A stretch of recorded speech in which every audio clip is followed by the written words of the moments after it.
त्यांचं ऑपरेशन झालेलं आहे.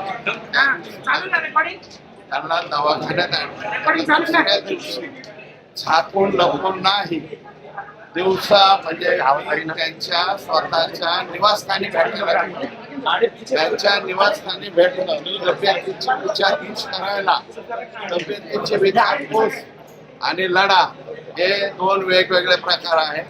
लढ्यामध्ये आम्ही त्यांच्या विरोधातच राहणार, फक्त तब्येतीची विचारपूस करायला गेलो. त्याच्यात गजब करण्यासारखं काय आहे? बावनकुळे आणि तुमची पण भेट झाली, बावनकुळे आणि तुमची पण भेट झाली. माझ्या आणि बावनकुळे साहेबांची आता भेट होईल. तुम्ही बावनकुळे आणि बावनकुळे साहेब आणि माझी आता भेट होईल. बावनकुळे साहेब असं म्हणाले, ही साप चुकीचं बावनकुळे साहेब असं म्हणाले की माझी धनंजय मुंडे आणि धस यांची 4.5 तास चर्चा झाली. त्यांनाच बोला, मला विचारू नका. मी जे परवा त्यांना भेटायला गेलेलो आहे ते धनंजय मुंडे यांच्या तब्येतीची चौकशी करायला गेलेलो आहे आणि तब्येतीची चौकशी करणं याच्यात गैर नाही.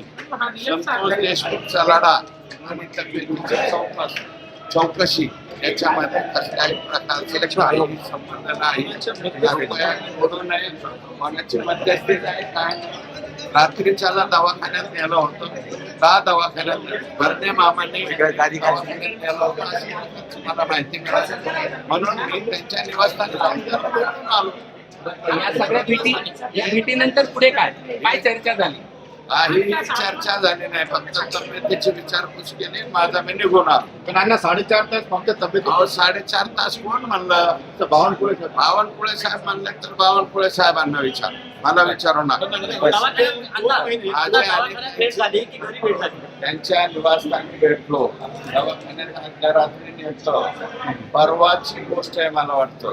मी भेटलो, भेटण्याच्या नंतर पुन्हा एकदा बाहेर आल्यावर मी काय केलंय तुम्हाला पाहून घ्या. पुढच्या 1-2 दिवसात आणखी नवीन काही मी सांगणार आहे, त्यावेळेस तुम्हाला कळेल. तुम्ही जे म्हणताय धनंजय मुंडेचा राजीनामा घेणार नाही, धनंजय मुंडेचा राजीनामा मागितला नाही. हे बघा, मी अजून मागितलेलं नाही. मी हे पहिल्यापासून म्हणतो त्यांचा राजीनामा मागतोय.